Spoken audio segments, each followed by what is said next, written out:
po, ikokopyahin ko na po yung ginawa ng ating kasama, Mr. President. Paka-inutil ng taong yan.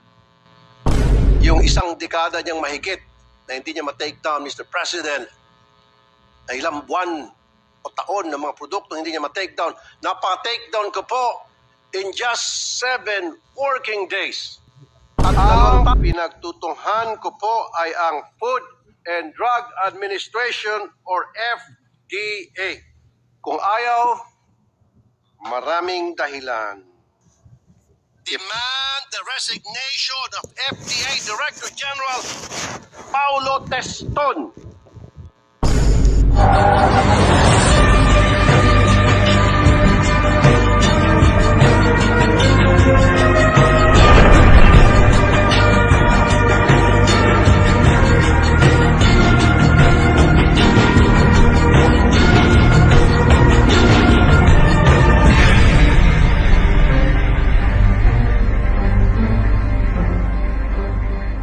While we're waiting, the other members who would like to interpolate certain measures, I move that we recognize our distinguished colleague, Senator Raffy Tulfo, to avail of the privilege hour, Mr. President. Senator Raffy Tulfo is recognized.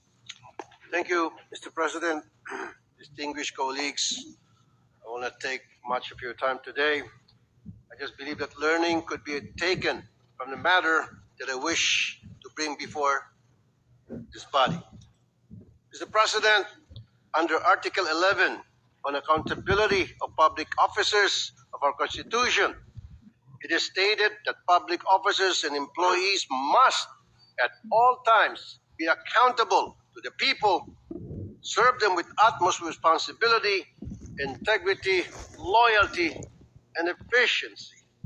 The past few months we've been focused on the lack of integrity in government officials because of the flood control project issues. But we forget that corruption also happens because the government is inefficient and incompetent. During the recent budget season, I saw how incompetence creates fertile ground for corruption, making it easy to exploit the system to create illegal opportunities without detection. Ang pinagtutunghan ko po ay ang Food and Drug Administration or FDA. During the October 1 DOH budget hearing, I criticized FDA for its negligence on the continued sale of unregistered products that pose health risk. Bakit pala sila issue ng mga health advisory warning kung wala man lang effort on their part to implement these advisories? The FDA defended itself by saying it only has 890 plantilla employees, which limits its ability daw to monitor the banned products. But this is really unacceptable. Kung ayaw, maraming dahilan. If FDA is really serious, they can assign people to monitor these cases by simply calling drugstores, shops, and online marketplaces to check if they are still selling banned products. Or they can even utilize AI, develop a program that would make the job easier for them. At that point, I directly challenged FDA Director General Paulo Teston that if by next hearing these banned products are still being sold in the market, he should resign from his post because the public is clearly not benefiting from his leadership. True to FDA's poor reputation, they sent out a letter to Shopee, Lazada, and TikTok only on this November 7, more than a month after the hearing. That is why, during the subsequent plenary budget debates on November 26, I was no longer surprised that the prohibited products were still available online. Thus, I confronted FDA again to DOH Secretary Ted Herbosa. Mr. President, I would like to show a short video of what transpired.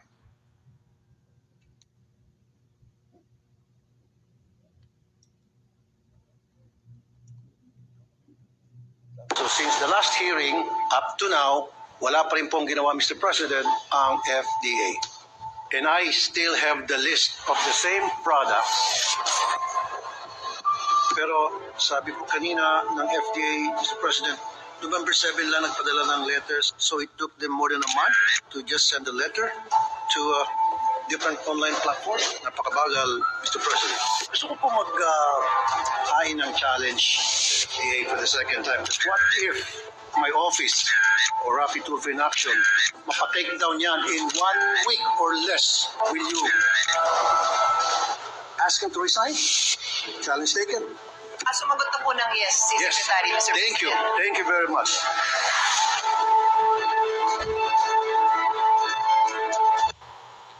So I'm calling on the Secretary Bosa, make good on your promise on accepting my challenge at that time that you will ask Herbosa to resign dahil napaka-inutil ng taong yan. Yung isang dekada niyang mahigit na hindi niya ma-take down, Mr. President, na ilang buwan o taon ng mga produkto hindi niya ma-take down. Napaka-take down ko po in just 7 working days. At 2 tao lang pong inassign ko para tutukan yon. Whereas siya, mahigit 800 ang kanyang mga tao, by the hundreds of millions of pesos ang kanyang budget kada taon. Mr. President, the most recent challenge I posed to FDA said that if I could have mentioned the mentioned products and accounts removed by Shopee, Lazada, and TikTok within 7 days, Director General Teston should resign. At again, sinabi nga po ni Secretary Bosa, challenge accepted. The deadline was December 9, 2025. Ipapakita ko po sa inyo na with just 2 of my staff working, nagawa po namin ang trabaho na hindi niya kayang gawin sa loob ng mahigit 1 dekada at sa ibang mga produkto, taon nang inaabot at buwan pa.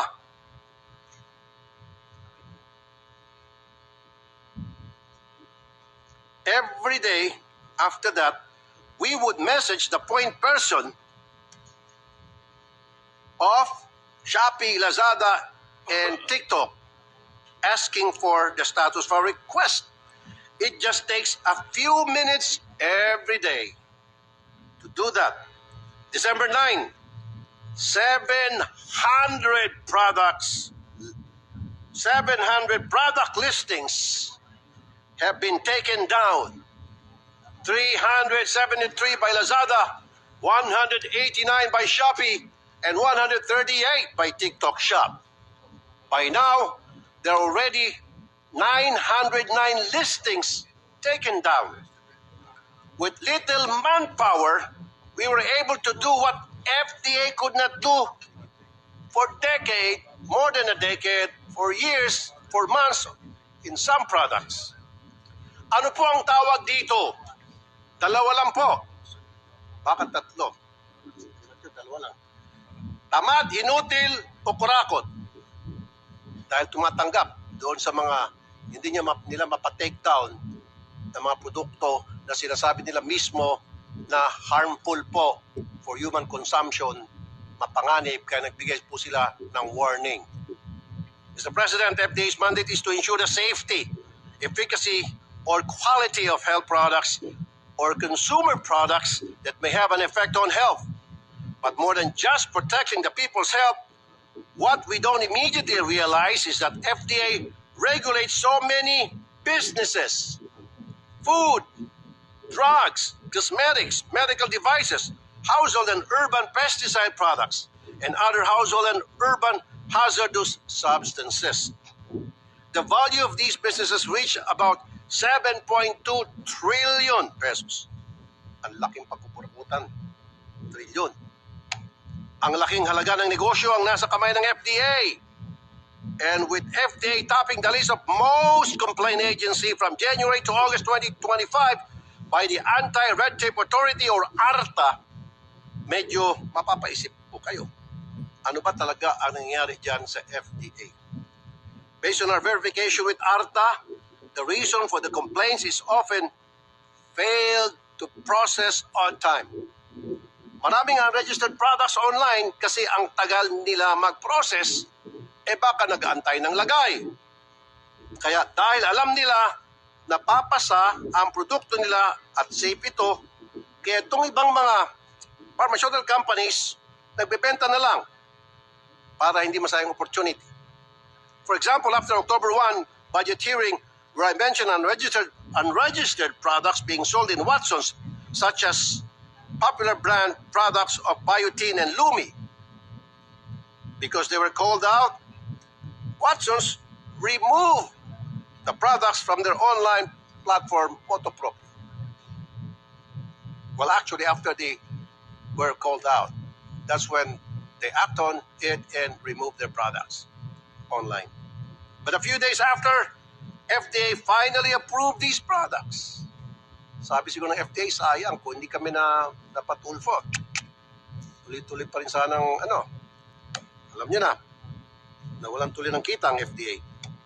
FDA is purely reactive and not proactive and definitely not productive. May isa pa pong nakarating sa akin na modus ng FDA kung saan iniipit po nila ang ilang maliliit na pharmaceutical companies, local pharmaceutical companies. Tulad nitong insect killer na Stry, na water-based insect repellent. Safe na, mura pa. 5 taon na sila sa merkado at walang reklamo. Pero noong 2022, bigla na lang nilang hindi ni-renew ang Certificate of Product Registration ng nasabing produkto. At kung ano-ano mga dahilan ang binibigay kung bakit ayaw nila i-renew, hanggang sa napagod na yung manufacturer, hindi na lang po tinuloy ang pagbenta ng napakaganda sanang strike product. Samantala, agad-agad, isang multinational company naglabas ng parehong produkto, parehong technology na mas mahal. Biglang kumalat sa merkado. And very obvious, pinatay nila ang isang produkto na mura na galing sa isang maliit na pharmaceutical company para itong malaking multinational company come up with the same product and much expensive para maaprubahan, mapunta sa market. And of course, hindi naman siguro tayo mga elementary at alam na natin kung anong dahilan. Again, ang dahilan ay salapi. Now, the public is stuck with these expensive products kasi nga, mas mahal ang mga multinational companies na malaki ang ginagastos sa advertising at marketing. Ito rin ang nangyari sa ibang mga gamot kung saan mas nakakabenta ang mga multinational pharmaceutical companies dahil sa gastos ng mga sa medrep, sa mga seminars, ng mga doktor, hotel, airplane tickets, and tours. Yan po ang isang dahilan kung bakit napakamahal po ng napakarami natin mga gamot na hindi kayang bilhin ng mga ordinaryong mamamayan dahil nga po gumagastos itong mga multinational companies ng milyon-milyon, daan-daan milyon kada taon para sa isang produkto. Whereas these small multinational companies, they don't have that budget. Therefore, wala din silang panglagay, hindi na po inaprubahan ang kanilang certification product or CPR, Certificate of Product Registration, after a year na matagal na tinatangkilik na sa merkado. Sa medium-sized pharmaceutical companies, just word of mouth po ang nangyari kaya mas mura ang mga produkto nila. Pero sila po ang pinahirapan ng FDA dahil wala nga po silang panglagay. Anyari FDA, hindi lang po kayo tamad at inutil, panigurado, talamak din ang korupsyon sa FDA. Kahit ano pang sagot, there is something wrong. It is bothering that we spend so much money on trying to deliver health services to our people when here is an agency under the DOH doing the exact opposite. Ang FDA ay nagiging dahilan bakit nagkakasakit palalo ang mga tao dahil hindi nila ginagawa ang kanilang trabaho. Mapanganib sa kalusugan ang ilan sa mga produktong pinatanggal po namin. Pinatake down namin. Tulad ng Hokkaido sleeping pills. Hokkaido slimming pills na may amphetamine na sangkop sa shabu. Ang ibang produkto naman ay maaaring magdulot ng severe heart, kidney, hormonal, and neurological complications, including cancer risk, dangerous blood pressure changes, and life-threatening electrolyte imbalances. Hindi po ginawa ng FDA ang kanilang trabaho, pinabayaan lang po ng mamayagpag, patuloy pa rin na mabibilihan sa merkado through online. Mr. President, under Internet Transaction Act of 2023, Shopee, Lazada, or TikTok Shop as an e-marketplace is expressly required to prohibit the sale of regulated goods unless the necessary permits and license information are provided, and sellers are contractually obliged to follow all applicable sale procedures and limitations. They are likewise mandated to provide an effective and responsive redress mechanism for reporting listings that violate Philippine laws. My office used these as basis to have the products taken down from their platform, and they complied accordingly. Ano pong mahirap doon, FDA? That is not even my office's mandate and expertise, and yet we were able to do it. Indeed, there's a need to cleanse the ranks of FDA. Nakailang palit na po ang head dyan. Wala pa rin po nagbabago. It seems that they have not found one with a stern hand na magtatanggal na masasamang damo sa FDA. Dahil meron pong madami dyan, inutil, tamad at corrupt. Again, we spend so much money on health to address the medical concerns of our people. So it is unacceptable that if the people get sick because of these government agency and the DOH, what should we do? Secretary Bosa, make true to your word for the sake of the health of the Filipino people. Demand the resignation of FDA Director General Paulo Teston. FDA Director Paulo Teston, kung meron pang natitiyang hiya sa mukha mo, mag-resign ka na kasi inutil ka. Show to the people that you value their health more than anything else. Mr. President, my dear colleagues, thank you for listening, and I hope for everyone's support regarding this matter. Magandang hapon po. Thank you. Senator Rapi Tulfo, earlier during the budget deliberations, I remember you challenged the Secretary of Health. So, President, if you can do it in yes. 1 week, will he resign? Yes, Mr. President. Did he accept the challenge? Challenge accepted, Mr. President. And where is he now? I don't know. The FDA Director General still at the FDA, maybe picking his nose. Mr. President. Right, Mr. Majority President, Leader. we have several members who wish to interpolate the good gentleman. With his permission, of course, we have Senator Rodante Marcoleta, and afterwards will be Senator Lorniger. And All right, Senator Rizal Tiveros. So, age before beauty. Senator Dante Marcoleta is recognized. Salamat po, Mr. President. Mr. President, naiintindihan ko po yung frustrations ng ating kasama sa kanyang pagpapahayag sa magitan ng kanyang privilege speech. Ngayong hapon, kagaya po niya ay ang representasyong ito po ay biktima rin ng ganyang klaseng mga dapat na i-take down sa ating internet, ngunit sa kabagalan po ng mga hensyang may kinaukulan dito, nananatili po tayong naapektuhan ng mga bagay na ito. Ang binabanggit ko po ay yung ating tinake up kanina, Mr. President, na kung saan ay isa sa inyong panukalang batas ay ating na-discuss.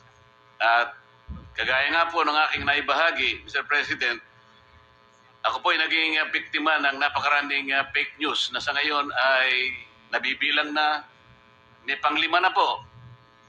Kagaya po ng frustrations ng ating kasama, Mr. President, yung dalawa po ay ginawan namin ng paraan lang, Mr. President. Ibig sabihin, kagaya ng ating kasama, Senator Rapi, ang opisina niya ang mismong nag-initiate Inabot yata ng halos 1 linggo bago niya ma-take down yung mga bagay na gusto niyang maalis. Kami po naman ay nagkapalad, Mr. President, na yung unang dalawa, dahil na rin po sa aming sariling pagsisikap, ay na-take down po namin yung unang dalawa. Yung pangatlo po ay napababa namin, na-demote namin, ibig sabihin, nandun pa rin sa internet, pero kung konti na lang ang nakakakita. Hopefully sana ay ma-take down din yon. Meron pa pong dalawang natitira na yan po ang aming pagsisikapan na maalis sapagkat nagsisilbi pong pandaraya at panlilinlang sa ating mga kababayan. Gusto ko pong i-congratulate ang ating kasama sapagkat sa kanyang sariling initiative na gawa niya yon at alam ko ang kanyang frustrations kagaya ko rin. Kung hindi pa pala kami ay gagawa, Mr. President, kung ito pala iiwanan namin sa mga ahensya na may kinauukulan, ay magtatagal pa pala, kagaya po ng na-experience ng ating kasama, Mr. President. Paano po kaya kung hindi natin gagawin? If we will not fend for ourselves, at hahayaan natin ang mga ahensya na may pananagutan at may responsibilidad na sana silang magsikap na gawin lahat ito upang sa ganun ay mailigtas ang lahat ng ating kababayan. Hindi lamang po tayo na kung minsan ay napaparatangan ng kung ano-ano nang dahil lamang sa mga maling, mga fake news na yan na kung tawagin nga ngayon ay disinformation and misinformation. Gusto ko lang pong itanong siguro sa ating kasama, Mr. President, kayo po ay nagmungkahi na hamunin nyo ng resignation yung mga opisyal na may kinalaman dito. Yun din po ba ang suggestion niyo po sa mga mabagal na opisyalis ng mga ahensya po na may kinalaman sa pag-take down ng mga fake news, Mr. Senator? Opo, Mr. President, I agree with you totally. Pero sa kaso ko po kasi, dekada na yung isang produkto, 12 years na hindi pa mapa-take down sa mga online platform ng FDA, yung iba ilang taon, yung iba ilang buwan na, hindi po ma-take down ng FDA. Kaya talagang sobrang ang frustration ko po. Kaya nag-challenge na po ako sa FDA Director himself and then sa DOH Secretary na kung after 1 week magagawa ko, in 7 working days magagawa ko mag-resign si FDA Director, pumayag naman si Secretary Herbosa, DOH Secretary, na kung saan sa ilalim po, napapalim po ang FDA. Pero yes, I agree with you. Sana yung mga kawani ng gobyerno na hindi ginagawa yung kanilang trabaho, dapat po talaga mag-resign. Bakit pa ho sila manungkulan sa gobyerno kung hindi nila kayang gampanan yung responsibilities ng kanila po ang naka-attach sa kanila, kaya sila po nandun sa kanilang position po. Sa mga tin, Mr. President, kaya mo lang na-suggest, na imungkahi na sila'y magsipagbitiw sa tungkulin nang dahil siguro sa frustration mo na napakatagal na panahon pa lang pinaghintay mo na gawan nila ng paraan ang nirereklamo mo. Yes, Mr. President. Opo. Ako naman po halos 2 buwan pa lang, Mr. President, kaya makakapagpasensya po ako. Ngunit kapag inabot po ito na 6 months, palagay ko po ikokopyahin ko na po yung ginawa ng ating kasama, Mr. President. Maraming salamat po, Mr. President. Thank you po, Thank you, Mr. President. Senator Marcoleta.